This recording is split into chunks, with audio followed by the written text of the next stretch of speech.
आइए वीडियो के पहले क्वेश्चंस को समझते हैं। प्रश्न चिन्ह के स्थान पर क्या आएगा? ये चार ऑप्शन हमें दिया गया है। इन चारों ऑप्शन में ये क्वेश्चन मार्क के स्थान पर निम्न में क्या आएगा हमें जो है ज्ञात करना है। तो जैसे हम यहाँ से समझ सकते हैं कि जैसे 6 का संबंध 18 से है, तो 4 का संबंध इनमें से किन के साथ है? तो अगर हम ऐसे समझें कि 6 से 18 बना होगा, तो यहाँ हम कह सकते हैं कि 6 को अगर हम 3 से गुणा करें तो 18 होगा। उसी तरह अगर हम 4 को 3 से गुणा करें तो 12 होनी चाहिए, जबकि 12 हमारे ऑप्शन में नहीं है। यह हम ऐसे समझ सकते हैं कि अगर हम 6 का स्क्वायर करें तो वो 36 होगा, और 36 को अगर हम 2 से डिवाइड कर दें तो वो हमारा 18 आएगा, जो कि यहाँ है। उसी तरह अगर हम 4 का स्क्वायर कर लें तो यहाँ से 16 आएगी, और 16 को भी अगर 2 से हम डिवाइड कर दें तो यहाँ से 8 आएगी। क्या 8 यहाँ पे है? ऑप्शन में नहीं है, यानी ये ट्रिक में मेरा काम नहीं करेगा। अब दूसरे तरीके से फिर हम ये समझ सकते हैं कि अगर 6 का स्क्वायर है तो ये 36 है। अब यदि 36 में हम ऐसे करें कि 3 × 6 करें तो हमारा 18 होगा, जो कि यहाँ पे है। उसी तरह अगर हम 4 का स्क्वायर करें तो 16 हो जाएगी, और 16 में हम 1 को अगर 6 से मल्टीप्लाई करें इन दोनों को तो 6 हो जाएगी। और देख सकते हैं 6 जो है ऑप्शन में है, ऑप्शन सी में।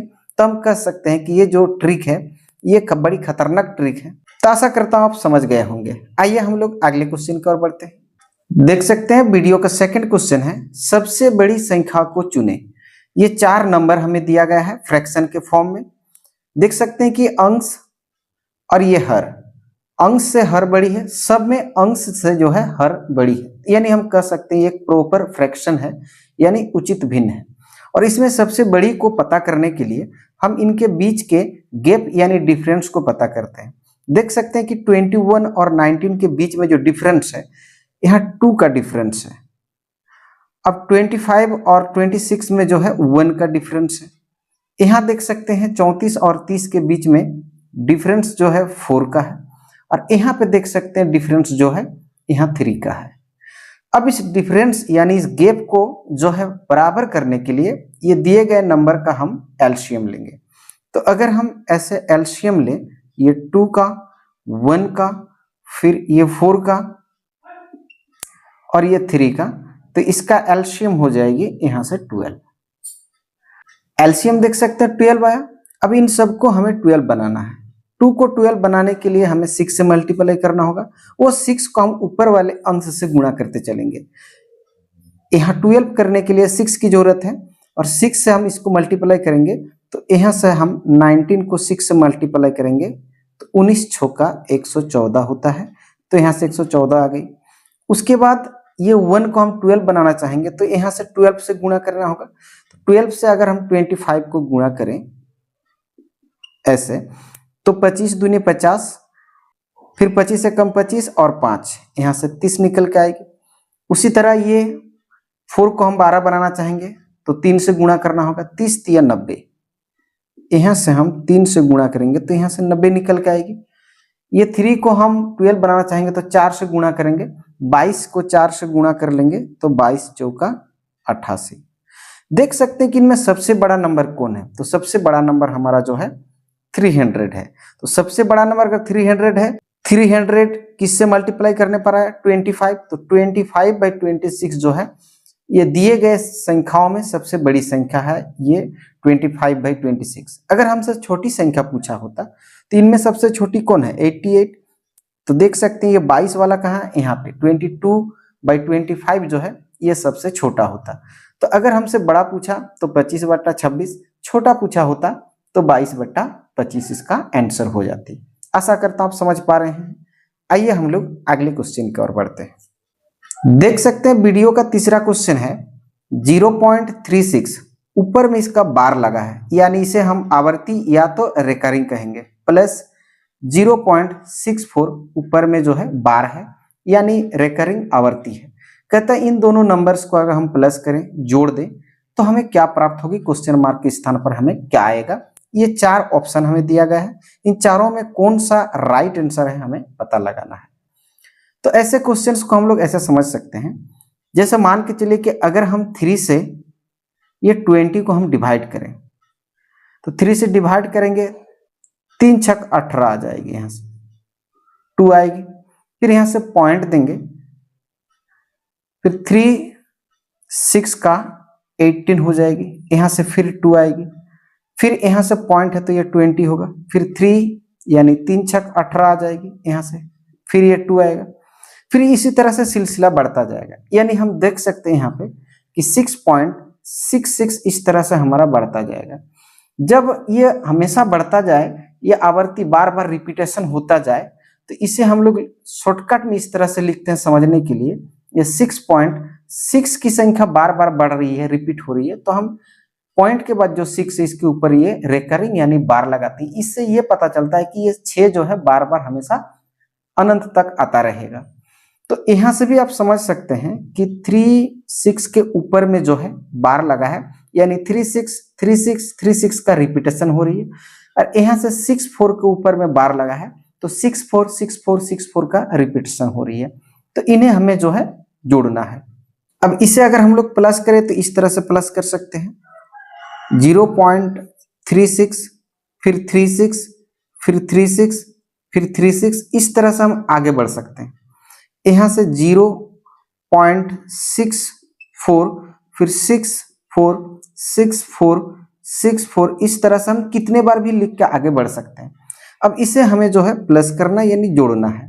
अब जोड़ेंगे तो यहाँ से 6 4 10 हो जाएगी, कैरी 1, 6 3 9 और 10 कैरी 1, 6 4 10 और 1 11 हो जाएगी, फिर 6 3 9 और 1 10, 6 4 10 1 11, 6 3 9 हासिल 1 10 हो जाएगी, फिर 6 4 10 हासिल 1 11 हो जाएगी, 6 3 9 फिर 0 हो जाएगी, कैरी लगा के 10 हो जाएगी, जिसका 0 कैरी 1 होगी, 0 0 में कैरी 1 यहाँ पे आ जाएगी। तो यहाँ से आप देख सकते हैं कि 1 पॉइंट के बाद 0 1 0 1 0 1, यहाँ भी 0 1 होती। अगर इसको हम और आगे बढ़ाएं तो यहाँ भी 0 1 होती, क्योंकि इधर से आधा हमने छोड़ दिया है। यानी यहाँ से आप देख सकते हैं कि 1.01 का रिपीटेशन हो रही है, तो ये 0 1 को हम इस तरह से बार यानी रेकरिंग लगा के जो है दर्शा सकते हैं। तो देख सकते हैं 1.01 के ऊपर रेकरिंग, आवर्ती बोलो चाहे बार बोलो, कौन सी संख्या में है ये हमारा आंसर होगी। कौन सी ऑप्शन में है, तो देख सकते हो ऑप्शन सी में है, तो ऑप्शन सी जो है इस क्वेश्चन का राइट आंसर होगी। आशा करता हूं आप इस क्वेश्चन को भी समझ चुके हैं कि किस तरह से हम इसे सॉल्व कर सकते हैं। आइए वीडियो में हम लोग अगले क्वेश्चन की ओर बढ़ते हैं। देख सकते हैं वीडियो का चौथा क्वेश्चन है 50% का 10% कितना होगा। क्वेश्चन देखने में बड़ा आसान लगता है, तो जल्दबाजी में क्वेश्चन को सॉल्व करने के चक्कर में हम लोग इस तरह से गलत कर बैठते हैं। जैसा हम देख पाते हैं कि ये 50 है, तुरंत 10% लगा के हम लोग परसेंट के लिए 100 बैठा के इस तरह से 0 से 0 हम कैंसिल करके इसका आंसर हम 5 लगा देते हैं। इसे 5 ऑप्शन में होता भी है, यहाँ से हम 5 टिक करके आगे चले जाते हैं, जो कि रॉन्ग आंसर है। ऐसा करेंगे तो हम गलत कर बैठेंगे। तो आइए इसे हम लोग सही करने का प्रयास करते हैं। ऐसे क्वेश्चंस को इस तरह से सॉल्व किया जाता है। देखिए 1% का मतलब होता है 1/100, तो उसी तरह ये 50% है, तो यहाँ से हम लिख सकते हैं 50 बट्टे में 100, और का के लिए हम इंटू का यूज करते हैं। 10% बोला है तो यहाँ से हम 10/100 कर लेंगे ऐसे। अब एक एक जीरो यहाँ से ऊपर ऊपर से 2 जीरो, नीचे नीचे 2 जीरो हम कैंसिल कर लेंगे, तो हमारे पास आएगी 5 1 जा 5 और डिवाइडेड बाय 100। 1 के साथ अगर नीचे जितने जीरो होते हैं ना, गिन के उतना बार पॉइंट बैठा देंगे अंकों के बाद, तो हमारा आंसर हो जाएगी। ये 2 जीरो है तो ऊपर से हम ये 5 जीरो लगा के 2 अंक लगा के यहाँ पे हम पॉइंट लगा के यहाँ जीरो देंगे, यानी 0.05 जो है इसका आंसर होगा। यानी 100 से हमने 5 को जो है डिवाइड किया, इस तरह से 100 से हमने 5 को डिवाइड किया, तो यहाँ पहले हमारा पॉइंट जाएगी 50 होगी, फिर भी छोटी पड़ जा रही है। अब यहाँ हम जीरो देंगे तो यहाँ एक और जीरो आएगी, तो अब 500 हो गई। अब 100 का 5 बार लगाएंगे तो ये 500 हो जाएगी, कट हो जाएगी कैंसिल। हमारा आंसर होगा 0.05। ये पॉइंट को निर्दिष्ट करने के लिए हम जीरो लगा देते हैं। जीरो की कोई जरूरत नहीं है, लेकिन जीरो इसलिए देते हैं ताकि पॉइंट हमें अच्छा दिखे, वो निर्दिष्ट हो। ये आंसर 0.05 जो है हमारा करेक्ट आंसर होगा। देख सकते हैं कहाँ पे है, ऑप्शन सी में दिया गया है, तो ऑप्शन सी जो है इस क्वेश्चन का राइट आंसर होगा। आशा करता हूं आप इस क्वेश्चन को भी समझ गए हैं कैसा सॉल्व करना होता है। आइए हम लोग वीडियो में अगले क्वेश्चन की ओर बढ़ते हैं। देख सकते हैं वीडियो का 5वां क्वेश्चन है। ऐसा क्वेश्चन हमने वीडियो के 2-4 क्वेश्चन पहले ही सॉल्व कर लिए हैं। एक क्वेश्चन और आया है 0.73, इसका ऊपर जो है बार यानी आवर्ती रेकरिंग बोल सकते हैं, प्लस 0.27 ऊपर में बार दिया है। इन दोनों को हमें प्लस करना है। क्योंकि इसके पहले आपने सीख चुका है, ये 73 के ऊपर में बार का मतलब इसका रिपीटेशन हो रही है, बार बार 73 हम लिखते चलेंगे। यानी यहां से 0.73 73 फिर 73 इस तरह से हम आगे लिख सकते हैं। यहां से भी लिख सकते हैं 0.272727 का रिपीटेशन हो रहा। अब इनको हमें प्लस करना है, तो यहां से हम जोड़ लेंगे 7 3 10 हासिल 1, 7 2 9 और 10 हासिल 1, 7 3 10 1 11, 7 2 9 1 10 कैरी 1, 7 3 10 और कैरी 1 मिला के 11, फिर कैरी 1 7 2 9 और 1 10 कैरी 1 यहाँ पे आ जाएगी। देख सकते हैं यहाँ पे 1 पॉइंट हम लिख सकते हैं 0101। अगर इसे आगे बढ़ाते तो यहाँ भी 010101 का रिपीटेशन होता, क्योंकि हमने आगे नहीं बढ़ाया इसलिए यहाँ पे 0101 का 00 दिख रहा है, जबकि यहाँ 1 होती अगर इसके बाद कोई संख्या होती। तो यहाँ रिपीट किसकी हो रही है? 01 की।